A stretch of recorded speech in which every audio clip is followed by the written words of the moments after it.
People are cowed, people are afraid, and people are not united. Great Britain is more disunited. It is absolutely divided more than any time in its past. Well, that was DailyMail.com global columnist Katie Hopkins talking about the London terror attack on this show last week. In response, Londoners just about lost their minds. One called Hopkins a gargoyle. Piers Morgan called her a doom-monger. She was even likened to a Nazi sympathizer by Harry Potter creator J.K. Rowling, who's an avid tweeter. She tweeted, quote, "As Fox News and Katie Hopkins tell the world that terror is cowing London, I remember pro-appeasement U.S. Ambassador Joseph Kennedy in 1940, which makes her both very old and also a non-linear thinker." What does that even mean? Is Katie intimidated by all of this? She joins us now to tell us. Katie Hopkins, thanks for coming on. My pleasure. Thanks for having me. So apparently the column that you wrote and the conversation that we had were reported as hate crimes in Great Britain? Yes, that's absolutely correct. The column I wrote, which was really quite heartfelt, about walking through the city after the attacks, feeling ourselves being pushed under by a terrorist. It was kind of a soft, thoughtful piece. That's been reported repeatedly as a hate crime against this country, and Londoners have completely lost their mind about me speaking out, about me failing to stick to the song sheet that we've been issued, because I don't say we stand united, because I will not say we are not cowed, because I'm speaking out about the fact that I believe this was all about Islamic terror and it sits with the Muslim community. London has absolutely lost the plot. They are mad as a box of frogs. What happened to your island, which gave the world freedom of speech and was, the embodiment of pluck and vigor and toughness and self-sufficiency, and took over the whole world? And now you're being called a hate criminal, and your Twitter's trying to censor you? Like, what happened exactly?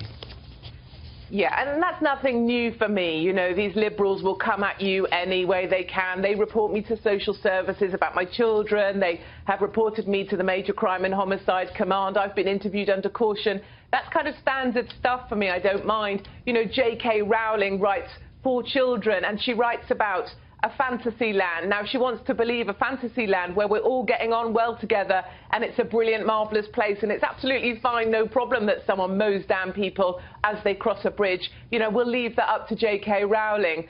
People have said to me, look, Katie, we survived the Blitz. We can survive this. This is nothing.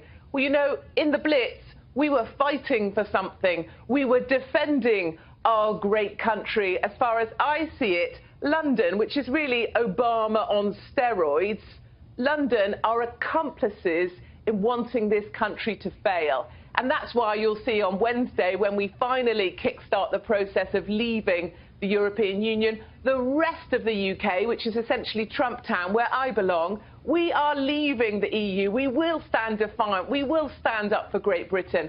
London, Obama on steroids, completely different place, lost to the liberals who want to deny this attack had anything to do with Islam at all, and in fact have come out on the other side saying we must stand up and defend the Muslim community. Well, and that is the difference between what's happening now in the Blitz. And the Blitz, of course, Great Britain was attacked from another country, not from within. So what's been the response from the British government to this? It's been incredible, actually, to see this kind of diversionary tactics that are being used. Basic questions, difficult questions that we need answers. They're in my DailyMail.com column that's up online right now. Difficult questions like, what happened in prison to that man to turn him from Adrian into Khalid? Why was he in Saudi for a number of short visits? He said he was teaching English. Why is it that the police are determined he was a lone attacker when, in fact, when he came back from Saudi, he went to live in an extremist community, living amongst a group that is now banned for being extreme in their nature? And why is it that he was on the periphery of MI5's intelligence, but he's not even on the list of 3,000 very dangerous criminals, homegrown terrorists waiting to attack within weeks?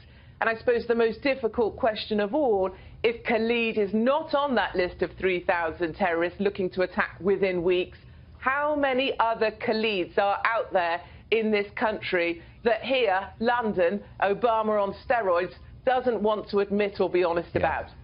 But those aren't the questions I've seen raised. I've seen the British government claim that the rest of us have too much privacy in our texting and social media. And, you know, the questions they want. Of course, they want to talk about, you know, what's up, and did he send a message just before he decided to go over the bridge? You know, was he on Google? Did he need a lesson on how to stab people? Did he get that from Google? Anything, diversionary tactics. They're running around like ants in the sun under a magnifying glass about a load of piffle and waffle to stop people like me asking the difficult questions, which is how many more Khalids are out there, and how many more times are we going to get stood on like a bunch of ants? Because you know what ants do when they get stood on? They carry on as normal and they wait for the next footstep to fall. And I refuse to be part of that. So we're almost out of time, but give me your one-sentence response to J.K. Rowling. Darling, carry on writing your Fantasyland books. If you think England is united, that's a fantasy as well. And seeing as you're such a big fan of migrants, why not spend some of your billions in homing those migrants while you're at it? Katie, it's great to see you, as always. Thank you. Thank you very much, Tucker. The administration has unveiled a 70-point plan that, if passed, would dramatically overhaul our immigration policy in this country. The plan calls for building a border barrier, a wall, making deportations easier, particularly of criminal aliens, and creating a new system of legal immigration that prioritizes people with skills rather than just letting in extended family members on the basis of blood ties. Well, in return, the Trump administration says it's open to granting legal status to DACA beneficiaries.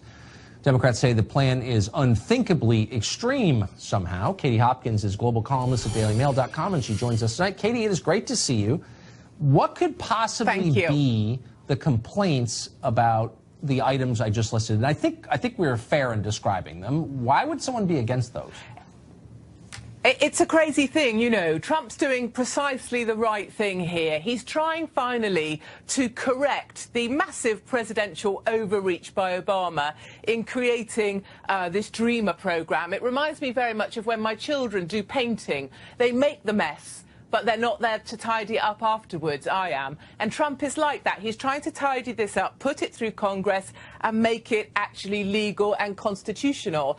And I think, secondly, he's then saying, once we've dealt with the dreamers that we have and we look after them and we've given Congress a time limit to make this happen, which is good, he's saying let's not let loads more people in. He's saying let's look after the ones we have. Let's look after also Americans. And I think that's a positive thing. If you just keep letting migrants in, you become like Germany. And nobody wants to become like Germany. Except and I think the leaders I look at it a bit like a house. You know, I look after the children that I've got. I shut my front door and I lock it so that no baddies can get in and hurt my family. And then I also check my house out to check that none of my daughters have secreted any naughty boys in my kitchen, and I get them out as well. That's what Trump is delivering. And the Democrats cannot possibly be arguing for it, because otherwise they're going to lose the opportunity to protect the dreamers that they so want to protect. Unless you didn't care about your kids, in which case you would leave the door open and attack anyone who tried to lock it. But yes. I'm just trying to understand the mindset here, and you deal with it, of course, in the UK, all through Western Europe. Your leaders want open borders. They resist any attempt to tighten up immigration. Why? What's the motive? It doesn't help the economy. What's the motive exactly? It seems to be this idea that the globalist policy, this way of thinking that we're all one planet and we should move freely about it, that seems to be the accepted way of thinking right across Europe. And no matter how much our crime rates go up, no matter how many attacks we have, we keep letting them in. So Merkel's now saying she will reduce immigration into Germany, but still is going to accept another 200,000. And we've just had a court case here where a lady has had all her children here. She doesn't have a right to be here. Her children are in school, and therefore she qualifies for all our benefits, and we have to find her a new house to put her 7 children in. So we do seem to prioritise those that come to us, and it's seen as a sort of humanitarian approach. Right. And we don't put European people first, or people from the United Kingdom first. And I think what Trump's trying to do with his immigration plan is really put Americans first. And that's a real, you know, that's a magnificent thing for America, and something the Democrats should be embracing, because they have a very limited period of time in Congress to get this passed. So it'd be much better if they stopped talking about it and actually did some work instead. The one thing both our continents have in common is our leaders really don't care about the people who live there at all. So you've announced plans to go on a tour of British schools and deliver a series of lectures on terrorism. A lot of leaders in the UK are calling on schools not to allow you on campus. Are you going anyway? Yeah, so I get loads of emails from parents and from young people, my kind of 17 to 24-year-olds. They write to me because they don't get to say what they think in school anymore. In British schools, they teach that Trump equals hate. So they work that out, that Trump has a Muslim ban, that's intolerant, and therefore Trump equals hate. So they teach that to children aged 6 and 7. So I want to go around British schools. I am going around them in November 2017. It's the Stand Strong School Tour. And it's not about terrorism, Tucker. It's about asking children and students, so before they get to university, to stand up against being brainwashed by liberal teachers, and to really ask them to be taught, you know, how to think, not what to think. But unfortunately, of course, the government's come out against it. The Welsh Education Secretary has come out and said I shouldn't be allowed on campus. I've been banned by a city council altogether.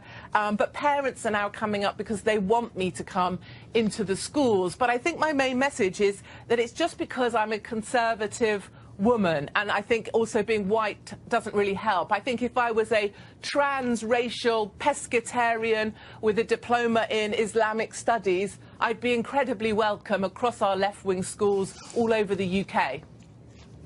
I would be surprised. Katie Hopkins, thank you for joining us, and good luck.